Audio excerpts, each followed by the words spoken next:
It's great to be here. We talk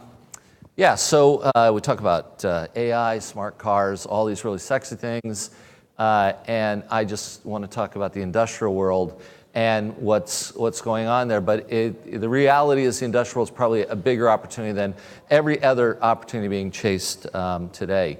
If you look, though, the industrial has often not been at the forefront of adopting technology, but we're entering what is a new industrial revolution, and what you see in the automotive world is really just the canary in the coal mine. But what's driving this is one simple fact. Why a market over the next 10 years is coming about is not because the CIO sees this, but because the CEO, the CFO, the COO of every industrial firm is dealing with a world of slow growth and primarily a world where they used to see 4% productivity gain year over year, meaning that either the top line grew or they took cost out to keep the bottom line growing year over year over year. Even in the downturn, in the recession, we saw this. The problem is that this has stopped. We are in a totally new world that no one has ever seen before, where industrial productivity is now at a 0.5% year over year growth. So if you're an industrial firm and you don't decide to automate, you are not going to be at the forefront in the next decade. The reality is, as we go talk to every company in the utility, manufacturing, any transportation, logistics, etc. space, they are all dealing with this. And the reality is that they are all dealing with one primary issue, which is that they now must combine digital with industrial, and this is not in a cornerstone of what is in their DNA. So what we're going to see is a renaissance. It's all going to be about digital in the industrial world coming in. For us, we see as GE, we've made enormous investments last year, well over $2 billion of investments last year alone. And what we're trying to do is rebuild a capability for ourselves, but for the world, that addresses certain things. It addresses everything from how you design and build capabilities for the industrial world, how you operate them, and then how you maintain them. And if you look at the spend in the industrial world, that's a $32 trillion a year spend. That's what we're talking about addressing here. For us, it's about a platform, it's about manufacturing, it's about asset performance management, and it's about rethinking services in this industry. At the center point of how we see the world, AI is interesting, but by itself not very useful in the industrial world. It's a combination of things that are coming together in the industrial world that every industrial firm is actually dealing with, and that is the idea that one is getting control and managing their data.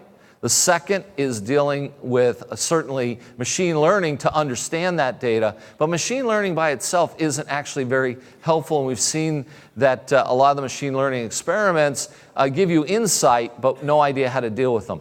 What actually is becoming the key change in this world is modeling. Modeling is we believe, will be just as sexy as AI in the future, and companies that can do high-end modeling may become more valuable than machine learning companies. Why? Because AI can tell you a lot about what's in the data. It cannot give you options as to how to fix it. So you may discover a part's about to break. What is the best thing to do? Fix it today, fix it tomorrow, or fix it 10 years from now? What is going to achieve the best financial goal for you? Now with cloud computing, we can run 1 million simultaneous simulations and begin to see what is the optimal output. We do this today on wind turbines in real time, run thousands and thousands of simulations to automate the control systems on that, generate on average about 5% more electricity on every wind turbine. And as a result, 5% more electricity in a wind farm is 20% more profitability for the operator. That's the idea of modeling and the power of modeling for these kinds of worlds. We think that's going to be the future.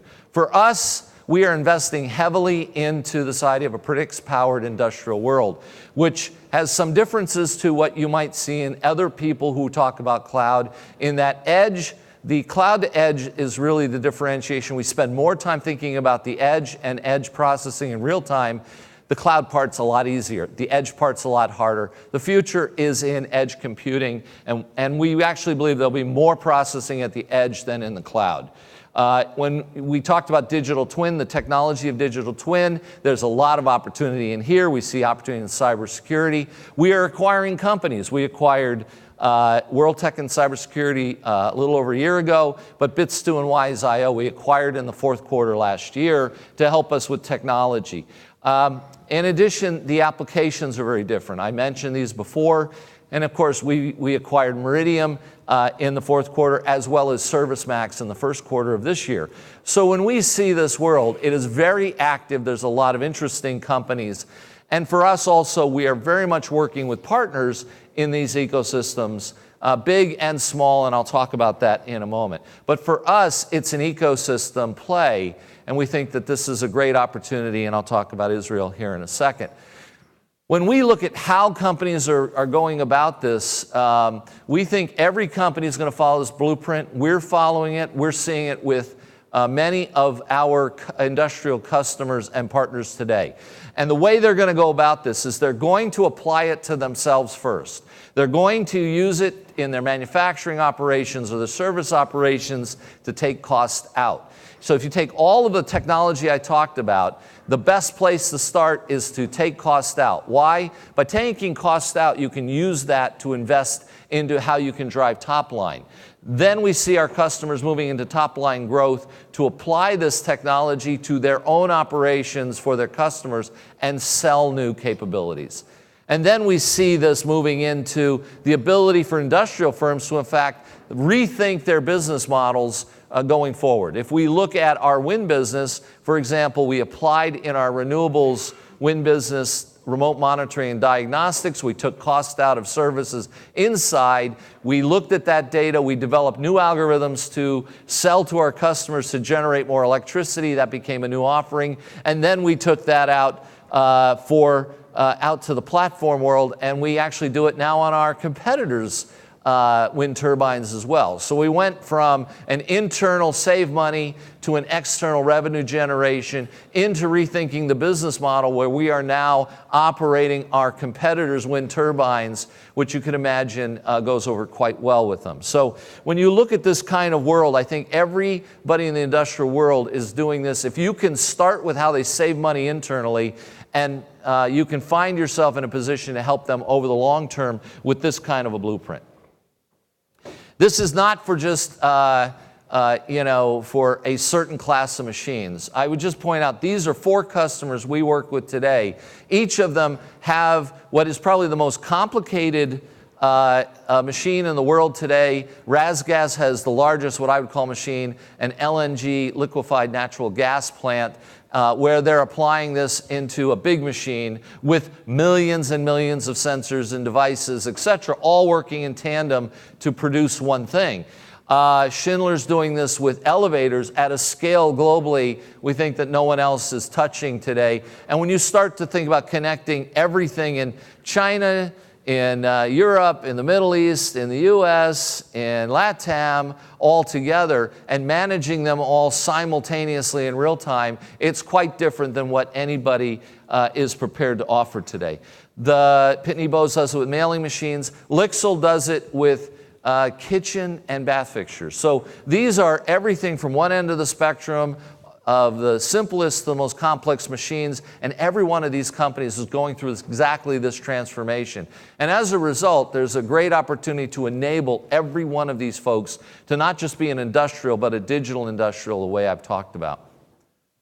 Now for us, when we look at where, what's going on with technology, as I mentioned earlier, in a predicts-powered world, everything is really about an ecosystem. We have some great partners in Dell and HPE and Intel. These are large, great companies who are helping to enable us. We are partnered, though, with many other firms, and we're investing in many other firms. And probably one of the best places we see for this has been Israel. So when you look at these set of companies, a lot of them we've invested in, and the others we have partnered with in a strategic way. And if you look across the kinds of capabilities, it is quite diverse. So today I talked to companies like Theta Ray, where if you begin to think about the ability to understand your data and look for anomaly detection, you think about these ideas of digital twin. We see Theta Ray and the uniqueness of their capability, for example, is going to be important to how you can do digital twins. They are already probably the best in the world at one kind of machine, ATMs. And you would think that everything in the world has been discovered about ATMs, and now they're actually changing the nature and securing how you secure ATMs. Impressed in terms of how command centers and remote monitoring centers are being developed is at the leading edge of this. So I look at a company like that and see how we can foundationally take all this data and allow businesses to change their internal operations. Sooner or later, they'll be able to sell that. Equalum, when I look at them and how they manage data and allow us to connect to legacy systems, these are just some examples of companies who are doing a fantastic job, and quite frankly, we've invested in these companies, and we're quite impressed with what is going on. When I look at how we are organized, we have a team in Israel. We're enabling these.